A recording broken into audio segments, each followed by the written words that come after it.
Hello students. देखिए, जो कि आपको पता होगा कि अब की बार आपके बीएससी में एमसीक्यू आएंगे। ठीक है, और उस हिसाब की आपकी तैयारी नहीं होगी अब से पहले। तो आप क्या करते हैं, यूनिट वाइज हम एमसीक्यू आपको करवाने की कोशिश करते हैं। ठीक है, और सब स्टूडेंट से कहना चाहूँगा और अपने साथ वाले स्टूडेंट को ये शेयर करो, और ताकि मैं नेक्स्ट यूनिट जल्दी से जल्दी अपलोड करने की कोशिश करूँ। ठीक है, चलो देखते हैं बिना टाइम की बर्बादी किए। आपका टाइम भी बहुत कम बचा है। ठीक है, देखो मैंने इसमें दो टाइप के क्वेश्चन डाले हैं। एक तो क्या होता है कि मैं आपको थोड़ा सा इसके बारे में बता दूं। अब की साल जैसे ही एमसीक्यू आया है, अब की साल ही आया है, तो पैटर्न क्या हो सकता है, मतलब सिंपल भी आ सकता है। ठीक है, तो अगर हम इस हिसाब से तैयारी करें कि ना तो ज़्यादा सिंपल ना ज़्यादा हाई, ठीक है, उसके अकॉर्डिंग मैं आपको बताने की कोशिश करूँगा। ठीक है, फिर भी देखना। सॉरी, देखो फर्स्ट क्वेश्चन है, दो निर्देश फ्रेम, मतलब निर्देश फ्रेम बोले तो तंत्र में स्थित प्रेक्षक द्वारा मापित वेग होते हैं। कैसे होते हैं?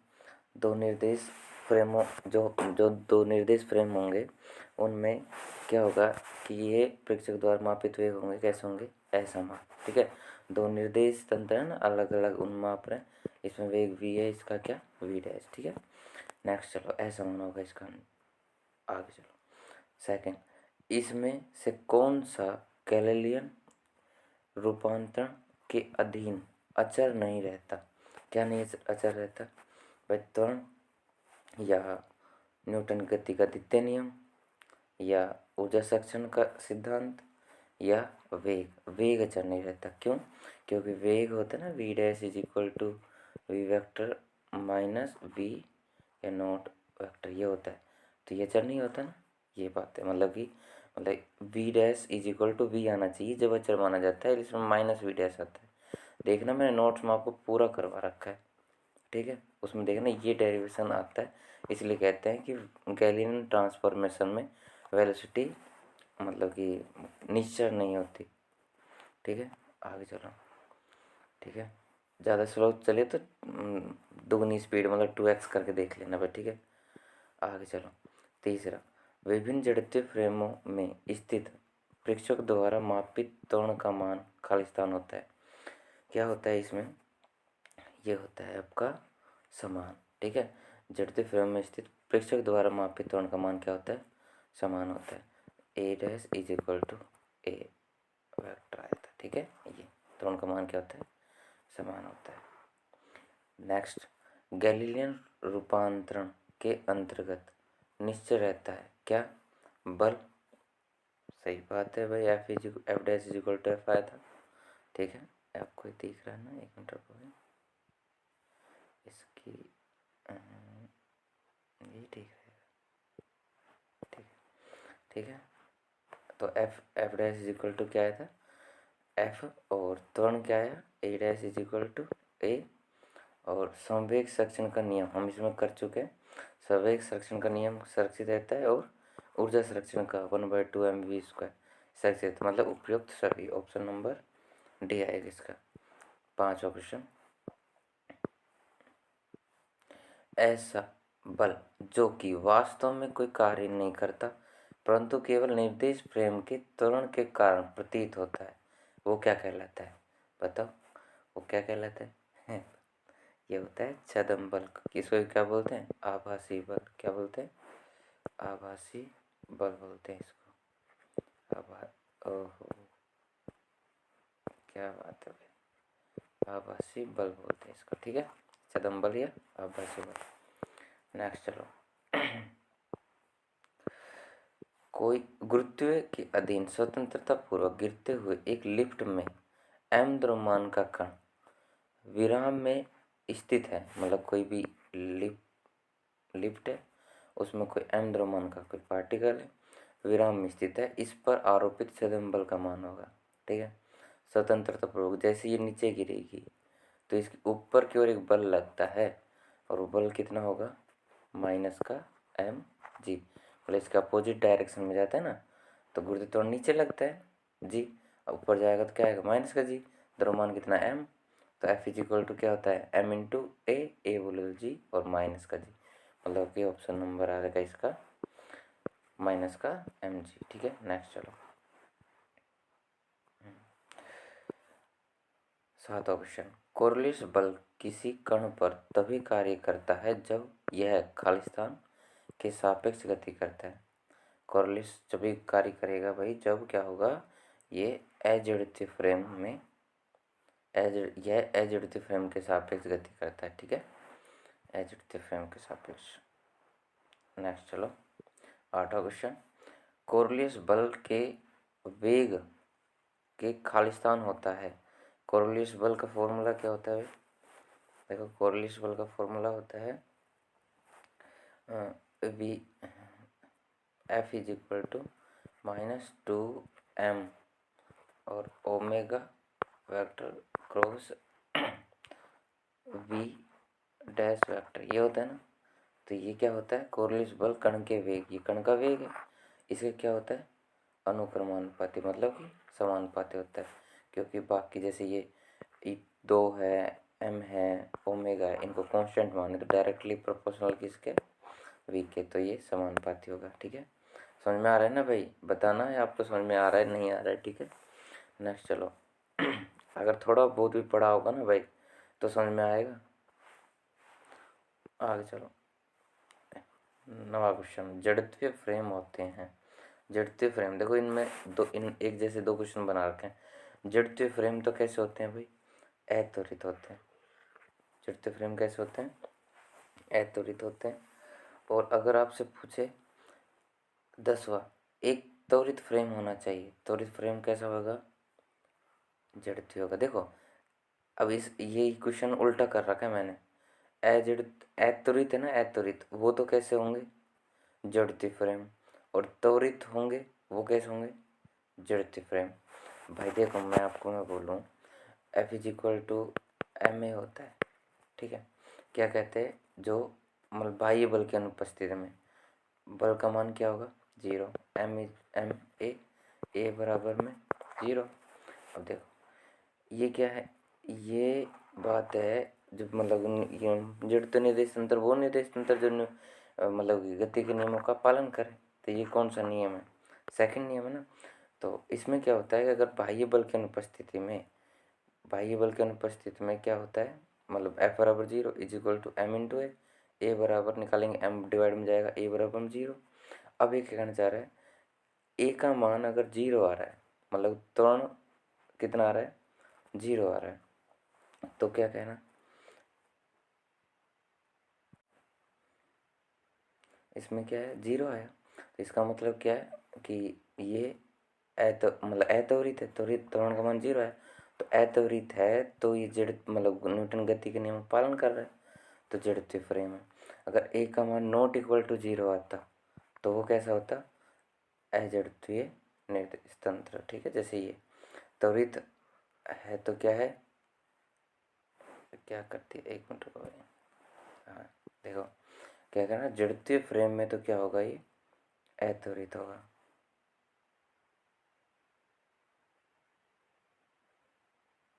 अत्वरित होगा मतलब कि ए का मान 0 आएगा।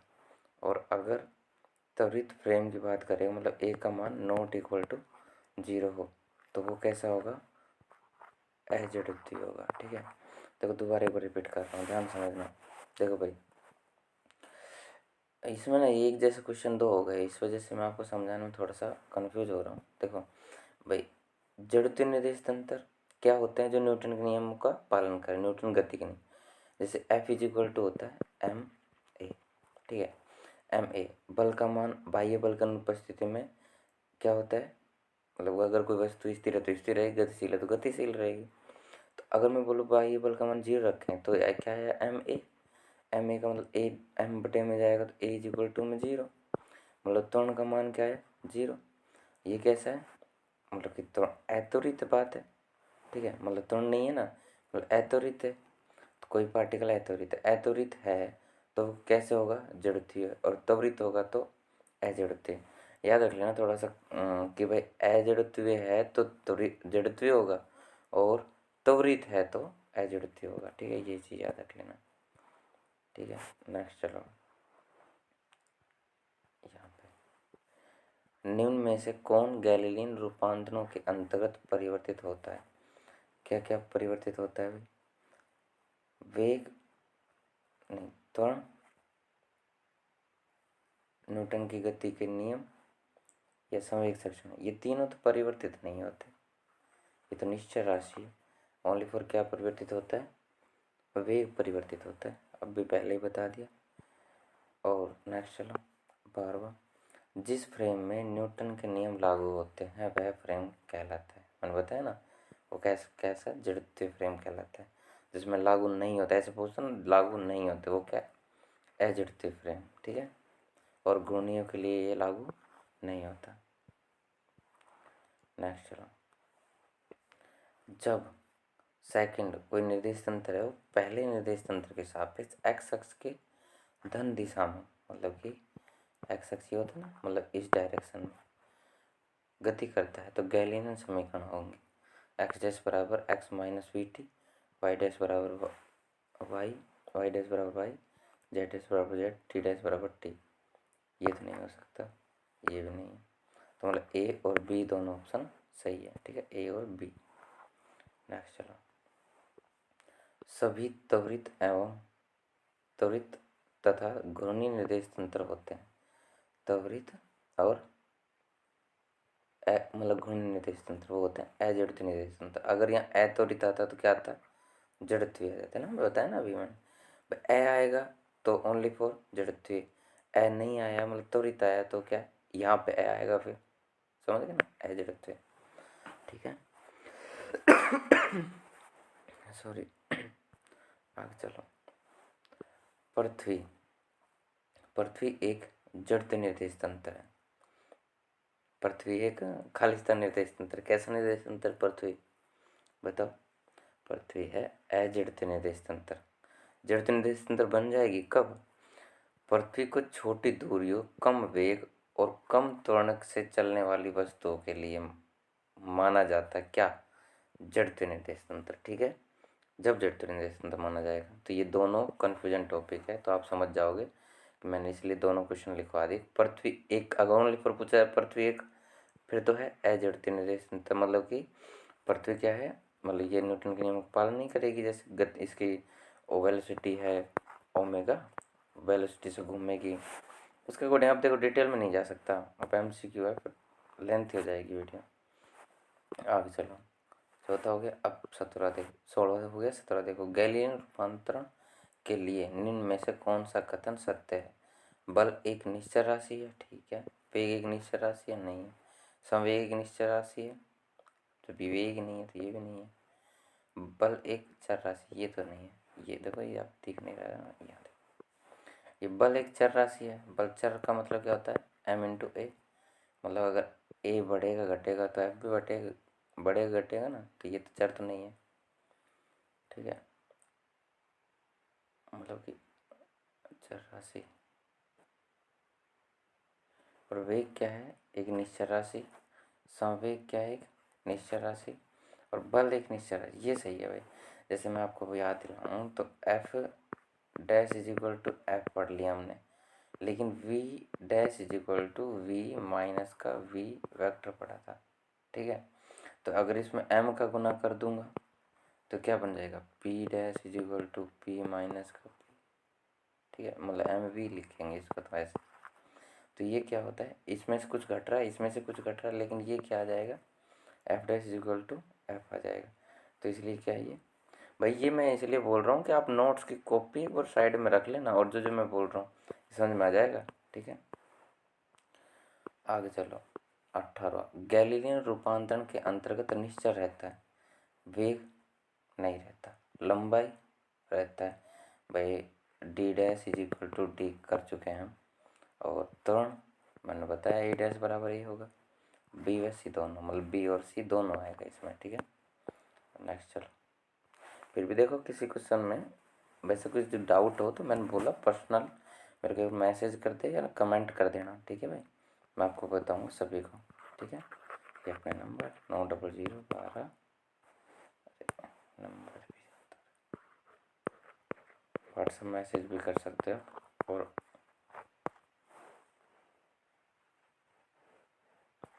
ठीक आगे चलो। गतिमान रेलगाड़ी से गेंद ऊपर फेंकने पर उसकी गति गाड़ी में बैठे यात्री, एक तो गाड़ी में बैठा है, तथा पृथ्वी पर खड़े व्यक्ति को खालिस्तान दिखाई देगी, अलग अलग दिखाई देगी भाई, ठीक है। जो गाड़ी में बैठा है, ठीक है, ये तो गाड़ी मान लेना, ठीक है। इसमें कोई बॉल फेंक रहा है, उसको तो ये मान लो ऐसी लगेगी सीधी आई सीधी गई, मतलब इसको अलग लगेगी और इसको अलग लगेगी, ठीक है। आपेक्षिकता के सिद्धांत से ये बात है, अलग अलग लगेगी, ठीक है। आगे चलो। कोरिलियस बल का मान महत्तम होगा। कोरिलियस बल क्या होता है भाई? कोरिलियस बल अभी बताया ना, F is equal to -2m और यहाँ पे omega vector cross v dash vector. और अगर मैं ओमेगा और क्रॉस लग रहा है ना तो क्या लिखूँगा? -2m omega v dash sine theta. मतलब थीटा क्या होता है? ओमेगा और वी डैश के बिटवीन एंगल होता है, और ठीक कौन होता है? तो साइन थीटा। ये मैक्सिमम महत्तम जब भी होगा साइन थीटा का मान कितना हो? 1 हो, ठीक है। तो ऑप्शन नंबर इसका डी आएगा। और ओनली फॉर थीटा पूछता तो थीटा कितना था? 90। अब इसने पूछा ही साइन थीटा है तो कितना है? 1 है, ठीक है। आगे चलो 21वां क्वेश्चन। यदि फ्रेम एस डैश का कोणीय वेग तथा कण का एस डैश के सापेक्ष रैखिक वेग समांतर हो तो, देखो ये कौन सा कोणीय वेग और रैखिक वेग, अभी जो अभी किया था बस अभी m is equal to -2m और omega vector cross v vector dash. तो इसको कैसे लिख सकते हैं? -2m omega v dash sine theta. अभी कह रहा है कि समांतर, मतलब थीटा का मान कितना? 0 डिग्री, समांतर जब भी होगा। और साइन 0 का मान कितना होता है? 0, और 0 गुणा 0 सारा 0, पल कितना आ गया? 0। नेक्स्ट चलो लोरेंज रूपांतरण समीकरण है ए बराबर, मतलब ये सही है, ये भी सही है, लोरेंज रूपांतरण समीकरण ये भी सही है, और उपयुक्त सभी पर तो सारा ही सही है। शाबाश, वेरी गुड। ये तो आ गया आपका ना। 23वां लंबाई संकुचन का समीकरण होता है। लंबाई संकुचन का समीकरण होता है आपका, कौन सा होता है? आप लगाओ दिमाग, करवा रखा है आपको। ये होता है, ये होता है, एक जैसा लग रहा है ना? नहीं होता है ये तो 20 का माइनस 20 का अपन सी का -1 है, ठीक है, ये है, ठीक है, ये सही। नेक्स्ट चलो। यदि यदि किसी गतिमान छड़ की लंबाई स्थिर प्रेक्षक द्वारा नापे जाने पर वास्तविक लंबाई से कम प्रतीत होती है तो यह प्रभाव क्या कहलाता है? मैंने डायरेक्ट लिख दिया भाई, ये लंबाई संकुचन या लोरेंज फिट्जेराल्ड संकुचन, ठीक है भाई, ऐसे नाम है साइंटिस्ट के हिसाब से रखेगा ये।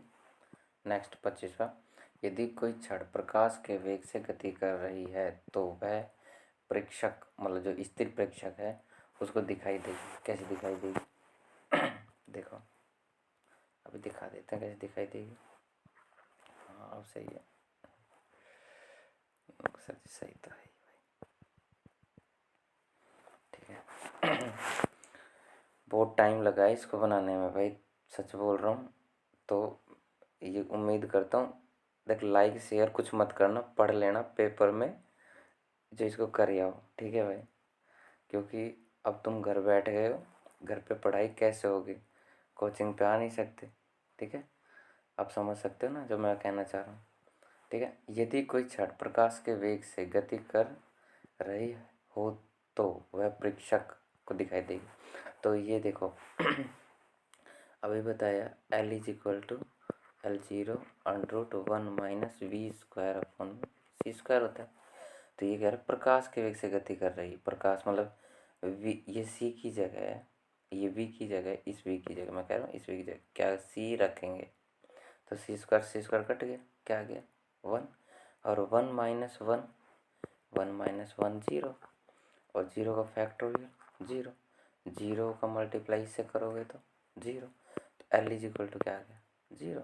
तो यही कह रहा है कि उसकी लंबाई कितनी मीटर, 0, मतलब बिंदु जैसी दिखेगी, किस दिखेगी, बिंदु जैसी दिखेगी, बिंदु का बिंदा बना दिया, बिंदु ऐसे है ना, बिंदु जैसी दिखेगी। नेक्स्ट चलो, समय विस्तार का समीकरण, समय विस्तार का क्या होगा बताओ, समय विस्तार का होगा आपका option number A, del T is equal to, या डेल टी या टी लिख सकते हो, टी डैश अपॉन में 1 माइनस वी स्क्वायर अपॉन में सी स्क्वायर। ठीक है, मैंने आपको टी की बजाय टो लिखवा दिया हो तो नाराज मत होना, ये सेम ही बात है।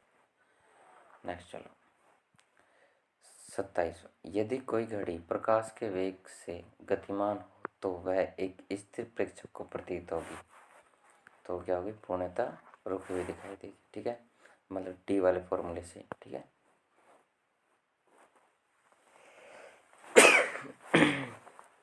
सॉरी भाई। नेक्स्ट चलो 28वां, लोरेंज रूपांतरण समीकरणों में x square plus y square plus z square minus c square t square का मान निश्चल होता है। ये प्रूव करा है मैंने, आपको सिद्ध किया है।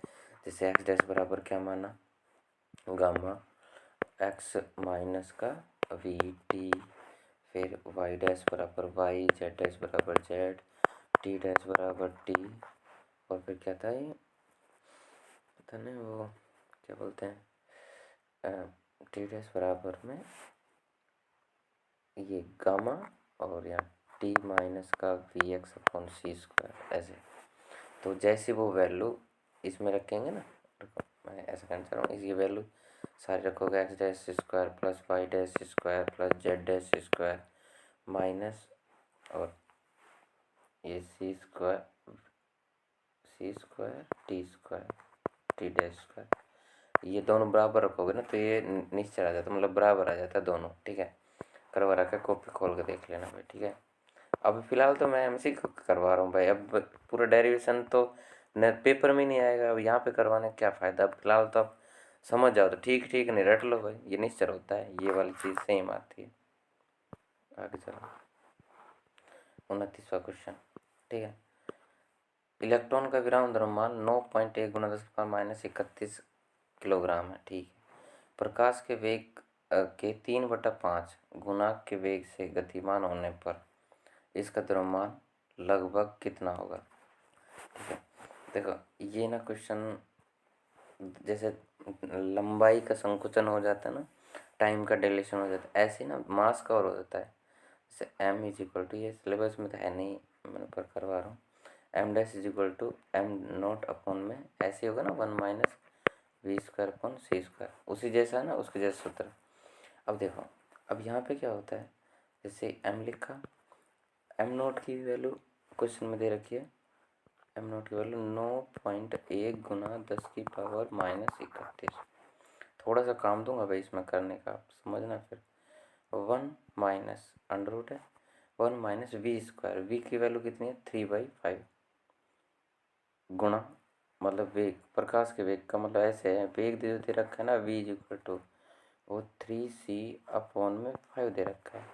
अब जैसे यहाँ v की जगह रखोगे ना, ये 3c/5, तो 3 का स्क्वायर 9 और 5 का स्क्वायर 25। ठीक है, और ये यहाँ पे लिखोगे ना सी स्क्वायर, और यहाँ पे भी सी स्क्वायर, सी स्क्वायर कट जाएगा, फिर इनका एल्शियम लोगे। ठीक है, मेरे को एक मिनट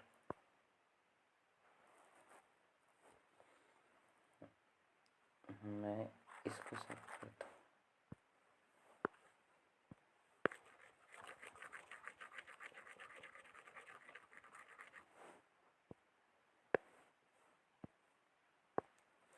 देखो मैं कह रहा हूँ एम इज इक्वल टू, अब ये 9.1 गुना 10⁻31 तो है ही, -31 पता था मेरे, -31। अब देखो ये इसके अपॉन में एक करके एल्शियम लोगे 25, 25 - 9 16, 16/25, 16/25 और इसका अंडर रूट निकालोगे तो इसका आएगा 4/5। अब जो बटे में आएगा वो पलट के कहाँ चला जाएगा, ऊपर, तो इसका गुना किससे हो जाएगा, 5 से। तो ये आ जाएगा, याद रखना मैं इसका बोलूँगा, मतलब कि 5 गुना 9.1। अब डायरेक्ट लिख रहा हूँ मैं, देखना आप, इसको हटाना देखो। तो m जो आया वो आया 5 गुना 9.1 इंटू 10⁻31। डिवाइड में क्या बच गया, 4। अब m इज इक्वल टू, इनको मल्टीप्लाई करो, 5 × 5, 5 9 × 45, पॉइंट यहाँ लग जाएगा, डिवाइड बाई 4। मैं इसका ही कर लेता हूँ, ये तो 31 ही आएगा, ठीक है। तो 4 एकम 4, 4 एकम 4 और उधर चला जाएगा 4 तिया 12 और गुणा 10⁻31, ठीक है। इसके बाद भी देखोगे तो वो कुछ आएगा, लेकिन हम 3 की बजाय क्या कर सकते हैं, 4, और इसी प्रकार ये ऑप्शन नंबर ए आ जाएगा, ठीक है। उम्मीद करता हूँ समझ में आ गया होगा, ठीक है। आगे चलो।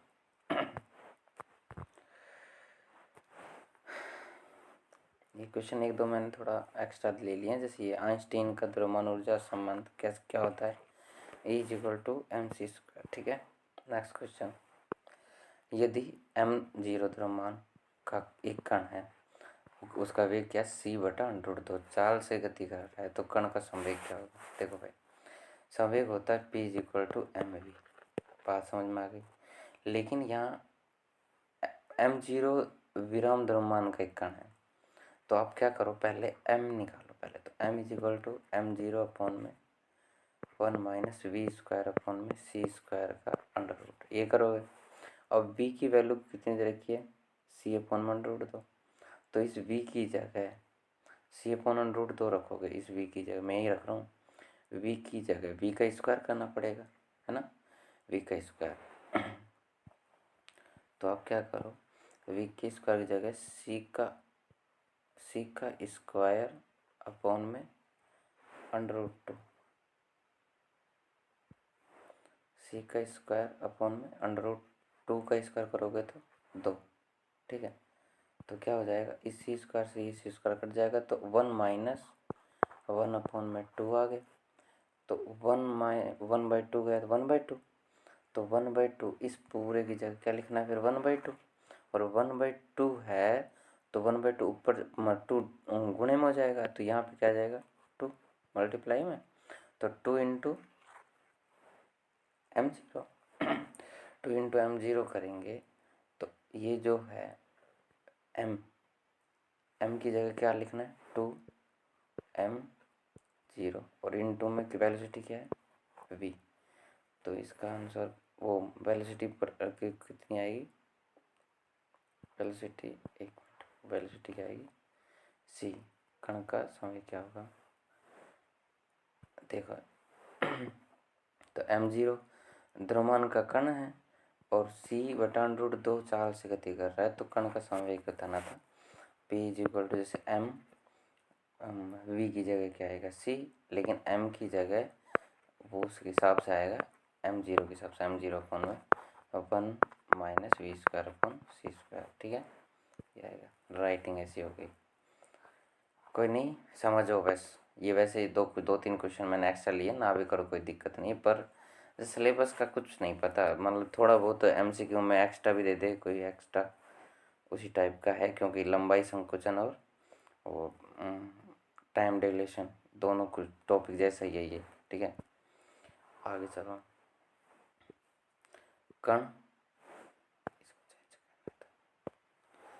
हाँ, कण के द्रव्यमान का मान क्या होगा यदि कण का विराम द्रव्यमान m0 है और वह c/√2 चाल से गति कर रहा है, ठीक है। इसका आंसर आएगा ये, करना आप तुम इसको ऐसे एक क्वेश्चन तो करना, वही सूत्र लगेगा, m = m0/1 -v²/c², और ये वेलोसिटी दे रखी है, ये रही ना वेलोसिटी, ये वेलोसिटी यहाँ रखना, तो किसकी वैल्यू आ जाएगी, m की आ जाएगी, ठीक है। m मतलब ये 1/2 आ जाएगा, 1/2, इसकी वैल्यू 1/2, 1/2 ऊपर जाएगा तो √2 × m0, और √2 की वैल्यू रखी है बस 1.2, 414, ठीक है। ये ऑप्शन नंबर इसका कौन सा आएगा, ठीक। बता दिया ना पीछे का भी, ये आएगा इसका, ये आएगा, बता दिया। आगे चलो 33वां, अपेक्षिकता के विशेष सिद्धांत दिया गया। अपेक्षिकता का विशेष सिद्धांत किसने दिया है, आइंस्टीन ने दिया है, सही बात है। आगे चलो, अपेक्षिकता के विशेष सिद्धांत के प्रथम अभिगृहित को क्या कहते, तुल्यता का नियम। देखो दो विगृहित थे, ठीक है। पहला विगृहित क्या था, पहला विगृहित ये था कि मतलब कि जो नियम होते हैं वो सभी के लिए क्या होते हैं, समान। और इसमें दूसरे विगृहित में ये था कि जो वेलोसिटी होती है, प्रकाश की वेलोसिटी सभी के लिए क्या होती है, सेम ही रहती है, वो 3 × 10⁸ मतलब ये चेंज नहीं हो सकती है, ठीक है। और ये जो किसी पार्टिकल के लिए न्यूटन के जो 3 नियम है, जैसे जड़त्व का नियम और F=ma, क्रिया प्रतिक्रिया नियम, है ना, मतलब संवेग में परिवर्तन दर बल के बराबर होती है, मतलब ये जो नियम तीनों इक्वल है, ठीक है। तो इसीलिए इसको क्या कह रहे हैं, फर्स्ट को तो क्या कहते हैं, तुल्यता का सिद्धांत, और सेकंड अभिगृहित को बोलते हैं समकालीनता का सिद्धांत, ठीक है। लंबाई संकुचन के अनुसार एक वर्ग की गति, मैंने बताया था आपको, याद हो तो क्लास में, सेकंड ईयर में बताया था। एक वर्ग है, वर्ग गति करेगा, तो वह गति करेगा तो भाई ये वाली लेंथ तो सेम ही रहेगी, लेकिन जैसे ऐसे गति करेगा ना, ये वाली लेंथ, ये लेंथ थोड़ी कम हो जाएगी, इतनी दिखेगी अपन को। कौन से उत्तर से, L=L0√1-v²/c² वाले से। तो ये वर्ग का क्या दिखेगा अपन को, क्या है, ये आयत है, क्या है ये, आयत दिखेगा। समझ गए, शाबाश, शाबाशी दे रहा हूँ, समझ जाना, ठीक है। लंबाई संकुचन के अनुसार एक वृत्त की दिशा में दिखाई देगा, क्या बोल रहा है मैंने, लंबाई संकुचन के अनुसार एक वृत्त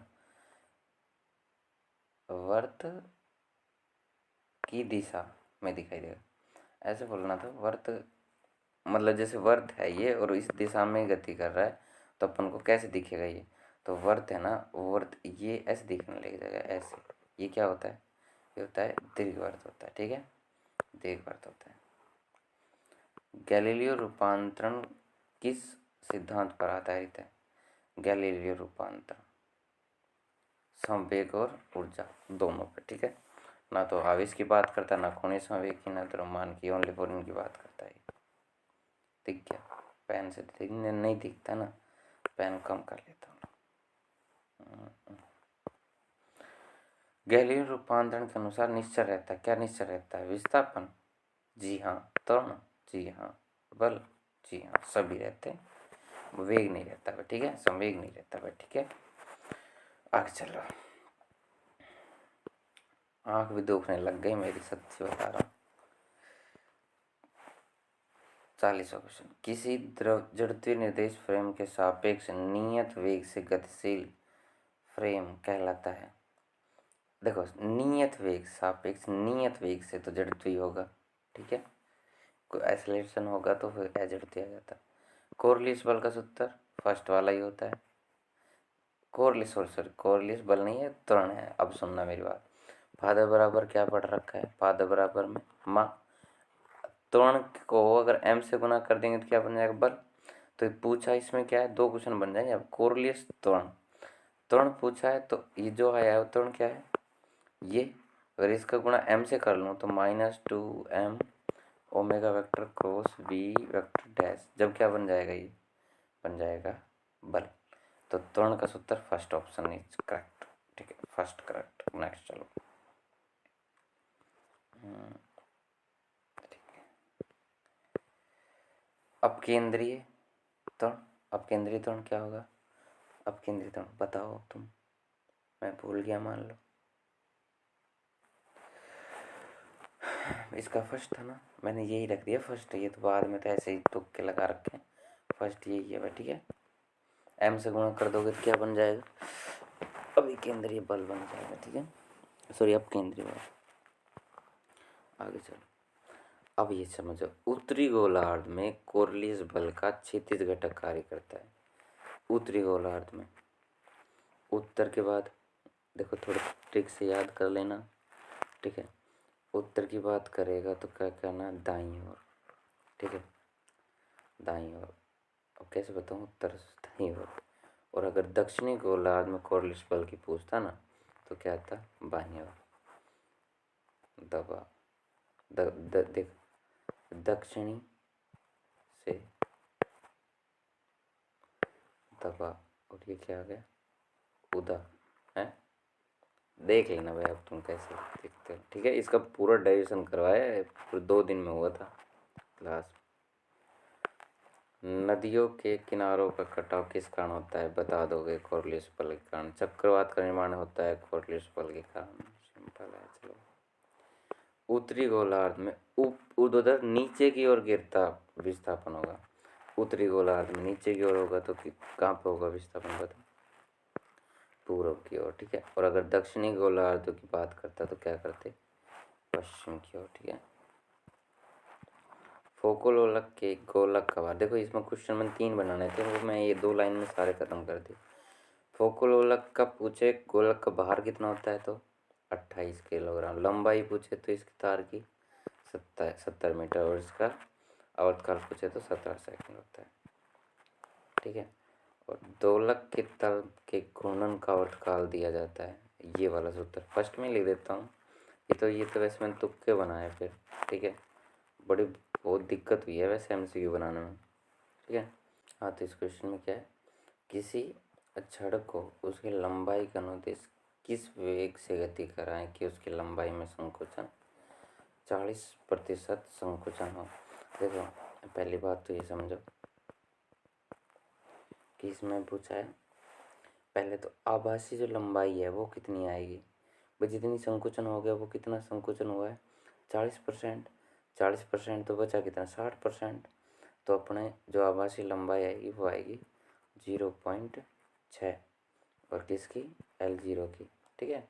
60 का 100% क्या होता है, 60/100, 0.6 तो आता है ना। तो वो क्या मैंने, ठीक है।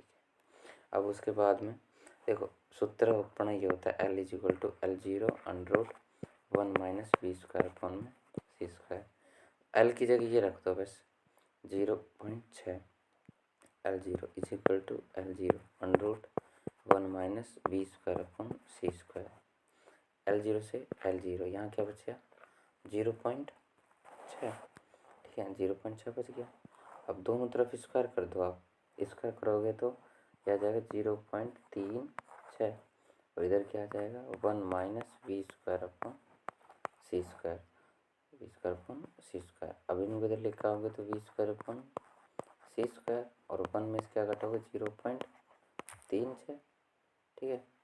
अब देखो, अब जब v का मान निकालोगे, यहाँ बता रहा हूँ, v का मान निकालोगे तो 1 में से 3.6 गया तो 0.64 आ गया, और इधर अंडर जाएगा तो 0.08, ठीक है। करवा दिया है मैंने क्लास में, मैंने उनके लिए करवाया है, जो अगर बाई चांस कोई और भी देखे तो, ठीक है। पर भाई सब इंटेलिजेंट जो भी हो, पर PSC कर रहे हो तो आगे चलो। 50वां क्वेश्चन, 1 मीटर स्केल का वेग प्रकाश के वेग का आधा है तो उसकी लंबाई क्या होगी। अगर देखो ये अगर इसका आधा है तो वेग वेलोसिटी c/, तो ये है, और L0 इसका जो 1 मीटर स्केल दे रखा है तो L क्या होता है, L0 मैं डायरेक्ट लिख दूँ, L0 की जगह 1 1 - V²/(c²) 1 - V² की जगह क्या लिखना है, V² की जगह c/2 का स्क्वायर, c²/2 का 4, और अपॉन में c² से c² 1/4 में से क्या √3/4 का आ जाएगा 2, ठीक है।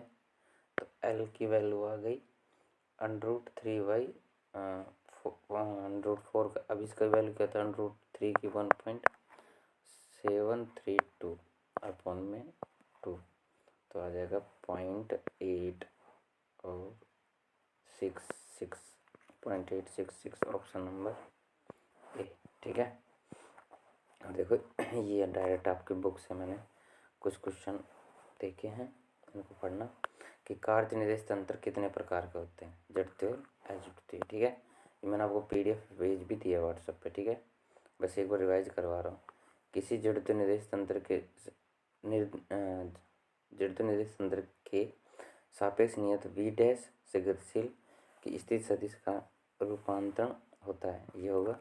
लेकिन इसमें थोड़ी करेक्शन करना कि ये होगा r dash is equal to r vector minus v vector t।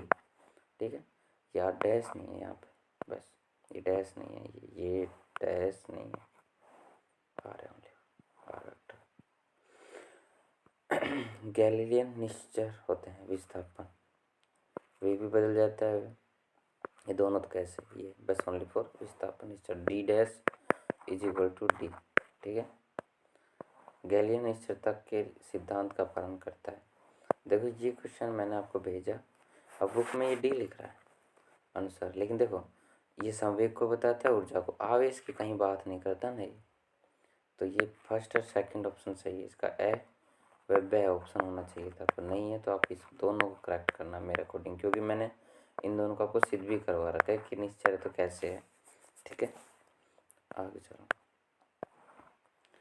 और कौन सी राशि गैलीलियन निश्चरता का पालन नहीं करती, कौन सी राशि नहीं करती, वेग, मैंने बताया ना, v is equal to v dash vector minus capital V note लिख सकते हैं इसको, ये पालन नहीं करती। ठीक है, और इसका एक बार अवकलन करते हैं तो क्या आ जाता है, त्वरण आ जाता है, ए डैश इक्वल टू ए, जो कांस्टेंट इसका 0 हो जाता है, तो त्वरण भी निश्चर हो जाता है। अगर इसको mm से गुणा कर देते हैं तो बल आ जाता है, वो भी निश्चर हो जाता है। ठीक है, तो त्वरण भी सब निश्चर होते हैं। आगे चलो, आभासी, ये अगले चैप्टर का क्वेश्चन आ गया। आभासी बल कौन सा होता है, उपरोक्त सभी, कोरलिस बल भी आभासी, अब केंद्रीय बल भी, और त्वरित गतिशील फ्रेम, मतलब जैसे लिफ्ट होती है ना, लिफ्ट के नीचे आते हैं तो हमें ऐसा लगता है हम भार, मतलब नीचे आते हैं तो हल्कापन लगता है, ऊपर जाते हैं तो भारीपन लगता है, देखना भी जाके लिफ्ट में। ठीक है, उत्तरी गोलार्ध में ऊर्ध्वाधर गिरते पिंड का विस्थापन, देखो ऊर्ध्वाधर गिरेगा, उत्तरी गोलार्ध से गिरेगा तो किसकी ओर, पूर्व की ओर, और अगर दक्षिणी होता तो क्या आता, पश्चिम की ओर। ठीक है, ये क्वेश्चन में कंफ्यूज मत होना, आप नोट्स उठाना, उसमें देखना पूरा डेरिवेशन करवा रखा है, ऐसे पार्टिकल गया, ऐसे गया, ऐसे गया, ये बता रखा है सब कुछ, ऐसे जाएगा तो क्या हुआ, ऐसे जाएगा तो क्या होगा, ये इस तरफ डिस्प्लेस क्यों हो गया।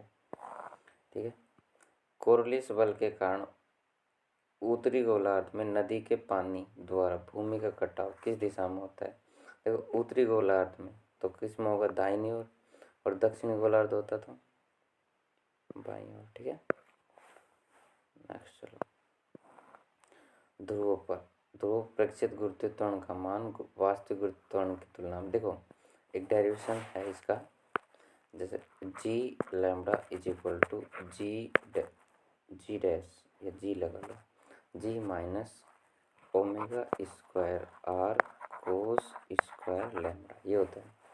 तो ये कहना चाहता ध्रुव पर थीटा कितना होता है 90, कोस 90 का मान कितना हो जाता है 0, उसका स्क्वायर करोगे 0, तो ये जी, ये पूरा 0, तो क्या आएगा जी लैम्बडा इज इक्वल टू जी। तो ये बात ही तो बताना चाह रहा हूँ, यहाँ पे क्या होता है, समान होता है, रटना नहीं पड़ेगा आप। ठीक है, समझे ना, 11th का था वैसे ये क्वेश्चन। क्या हो रहा है, एक मिनट रुको भाई, हाँ आगे चलो। उत्तरी गोलार्ध में ऊर्ध्वाधर फेंके गए, देखो एक तो उत्तरी गोलार्ध से क्या होता है, आया था ना नीचे, देखो उत्तरी गोलार्ध में फेंके गए कोरलिस बल के कारण विस्थापन को किस ओर होता है, पश्चिम की ओर, और इसमें क्या था, उत्तरी गोलार्ध में गिरते पिंड का विस्थापन पूर्व की ओर। समझ में आई ना बात, जब गिरेगा पिंड उत्तरी गोलार्ध में तो किसकी ओर, पूर्व की ओर, उत्तरी गोलार्ध में गिरेगा तो किसकी ओर, पूर्व की ओर। ठीक है, और ऊपर की ओर फेंका जाएगा तो कहाँ जाएगा, ये पश्चिम की ओर। ठीक है, तो ये आ गया पश्चिम की ओर, पश्चिम की ओर। ठीक है, नेक्स्ट क्वेश्चन, भूमध्य रेखा पर फोको लोलक के दोलन तल का आवर्तकाल। अब आवर्तकाल का सूत्र याद होना चाहिए। आवर्तकाल का सूत्र क्या होता है? T is equal to 2 pi omega sine lambda. और मैंने बोला भूमध्य रेखा पर, ये भूमध्य रेखा होती है और ये पोल और ये भूमध्य रेखा। यहाँ थीटा कितना होता है? 0 और यहाँ थीटा कितना होता है? 90। तो भूमध्य रेखा पर 0 हो गया तो साइन 0 का मान 0 हो गया, पूरा 0 हो गया। 0 का भाग किसी में दोगे तो क्या आएगा? इनफाइनाइट आएगा। तो ऑप्शन नंबर इसका आएगा बी। नेक्स्ट चलो, ध्रुवों पर फोकल लोलक के दोलन तल का आवर्तकाल होगा। ध्रुवों पर कितना होगा? कैसे होगा ये? 24 2 पाई/ओमेगा साइन लैम्बडा। ये 2 पाई/साइन लैम्बडा की वैल्यू कितनी होती है? 24। और साइन लैम्बडा ये किस पे पूछा है? ध्रुवों पर थीटा 90 होगा। साइन 90 का मान कितना होता है? 1 अपॉन मतलब 24/1 क्या होगा? 24 घंटे। ठीक है, शाबाश शाबाश।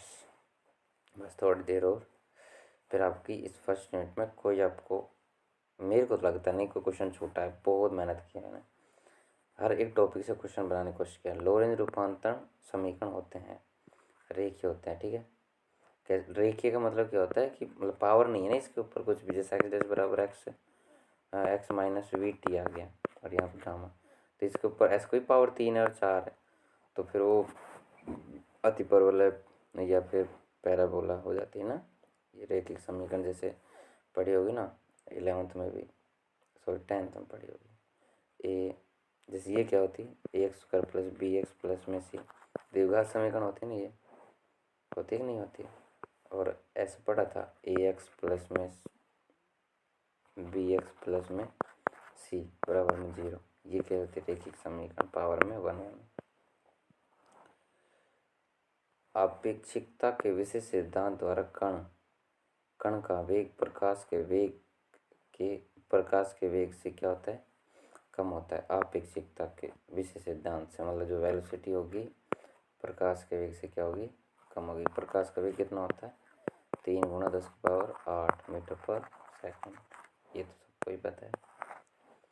आपेक्षिकता का विशेष सिद्धांत किस प्रकार के निर्देश तंत्रों, एक मिनट, हाँ,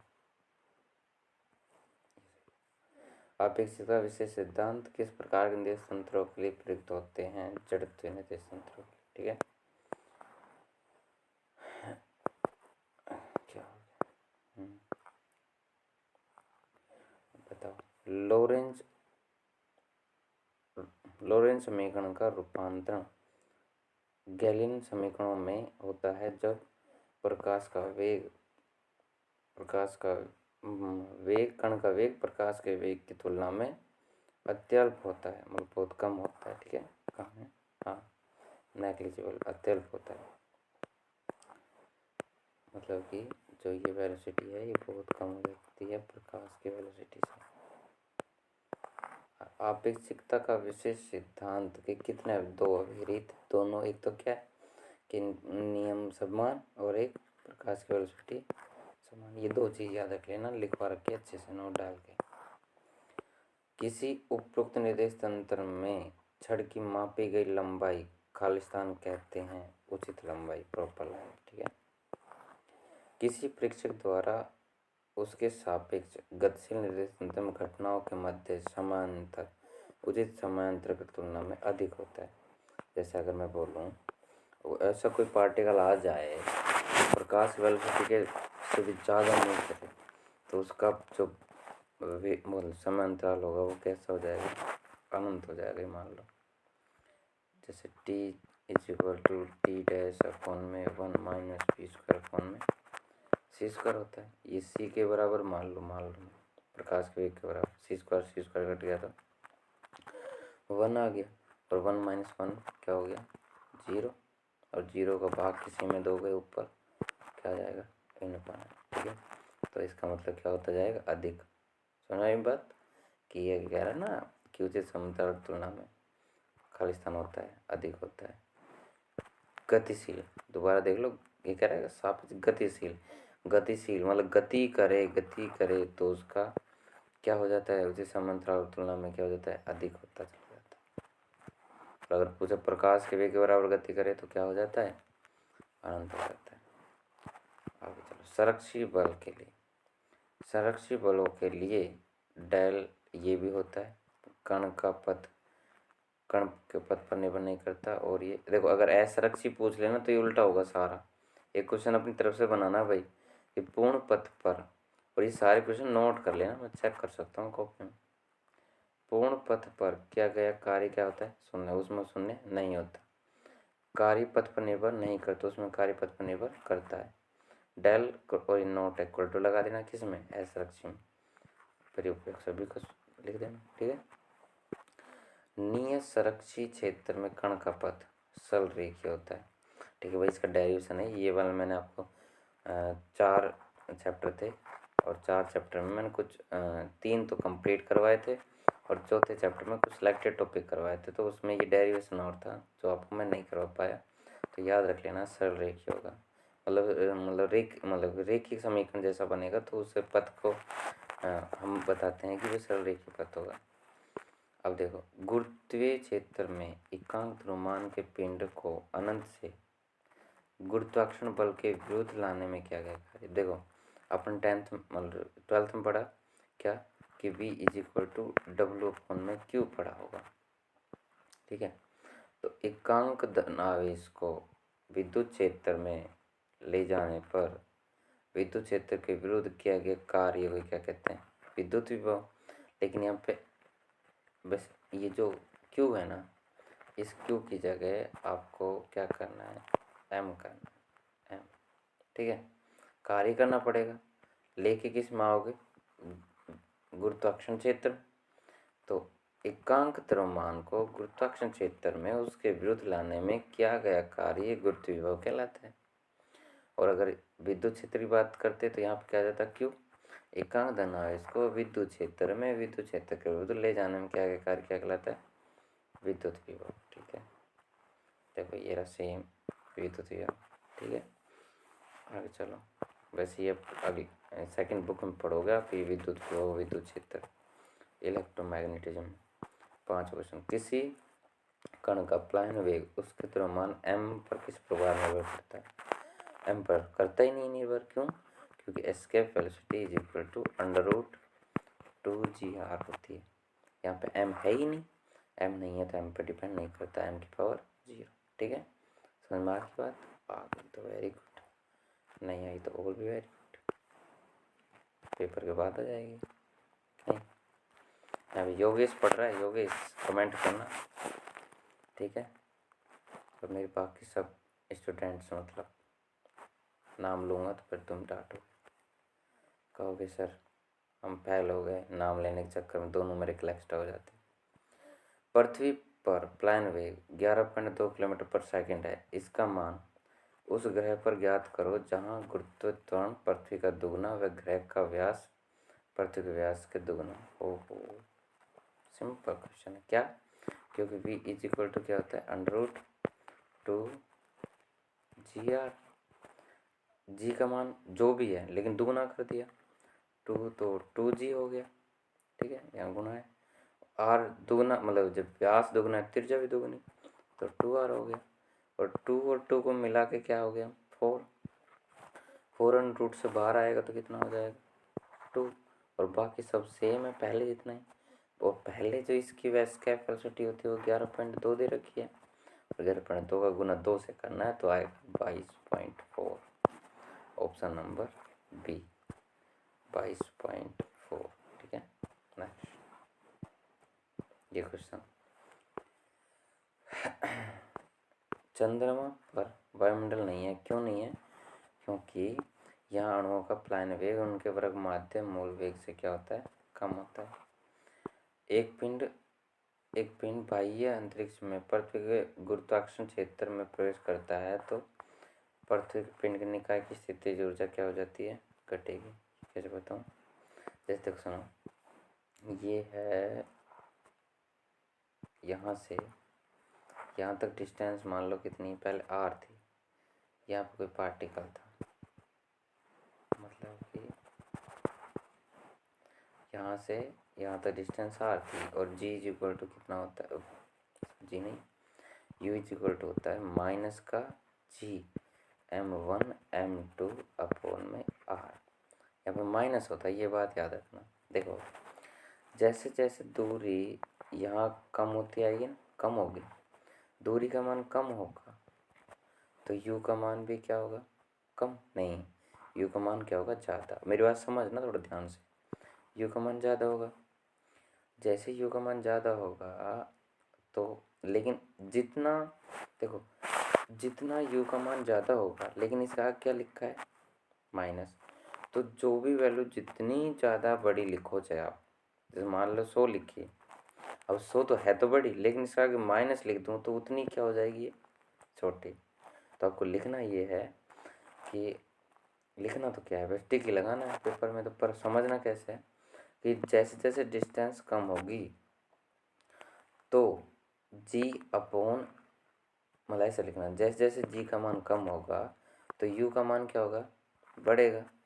परंतु इसके ऋणात्मक चिन्ह होने के कारण इसकी वैल्यू डिक्रीज होगी, बोले तो कम होगी। ठीक है, समझ जाओ तो अच्छी बात है। ठीक है, नेक्स्ट चलो। नवा, पृथ्वी तल पर गुरुत्वाकर्षण जी है। m द्रव्यमान के एक पिंड को पृथ्वी की सतह से पृथ्वी को त्रिज्या r के बराबर ऊंचाई तक उठाने पर उसकी स्थितिज ऊर्जा में वृद्धि होगी। उसकी स्थिति, ओह हाँ, एक आप एक काम करना, एक सूत्र याद रख लेना, कौन सा, कि भाई u इज इक्वल टू होगा mgh अपॉन में 1 प्लस में h अपॉन में r। ठीक, अब कुछ भी पूछे चाहे, कितना पूछ रखा है, पृथ्वी के बराबर ऊंचाई। पृथ्वी के बराबर ऊंचाई का मतलब ये कहना चाह रहा है कि इसको आप, ये जो h है ना, h की जगह क्या लिख दो आप, r लिख दो। तो h की जगह क्या लिख दो आप, r लिख दो। इस r से r कट जाएगा, तो मतलब h हट गया, ये h हट गया, ये h हट गया, r से r कट गया। तो अब यहाँ 1 है और r से r कटने के बाद 1 आ गया, यहाँ पे भी 1 प्लस 1 2, और यहाँ पे क्या है mgr बटे में 2, तो mgr बटे में 2, ये ऑप्शन कौन सा आ गया, दूसरा। अब जैसे मान लो पेपर में इसमें क्वेश्चन नेक्स्ट अगला कोई पूछ ले कि भाई जैसे mgh अपॉन में 1 plus h upon r, h की बजाय मान लो 3r बोल दे, 2r, 3r बोल दे, मतलब कितना ही गुना बोल दे, कितना ही बोल दे, तो आप इस सूत्र से आप कर लेना। ठीक है, समझाते बोले, हो गया बस, इतना ही था भाई। ठीक है, तो थैंक यू सो मच। अगर आप इसको पढ़ के जाओ और इसमें क्वेश्चन अच्छा है तो भाई बस इतना ही बोलना था। तो कहने का मतलब ये है कि अगर आपको ये वीडियो, देखो मैं दूसरी वीडियो जब भी भेजूँगा, जब सभी स्टूडेंट तो कमेंट करो कि हाँ सर ये ठीक है, और अगली यूनिट 3-4 यूनिट है उनका और बनाओ, वरना मैं नहीं बनाऊँगा भाई, देख सीधी सी बात है। ठीक है, और फिर मिलते हैं चाहो तो, लेकिन इसको पढ़ना और लाइक करना। ठीक है, लाइक शेयर एंड सब्सक्राइब। ठीक है, कुछ सब्सक्राइबर तो करवाओ। ठीक है, थैंक यू, फिर मिलते हैं।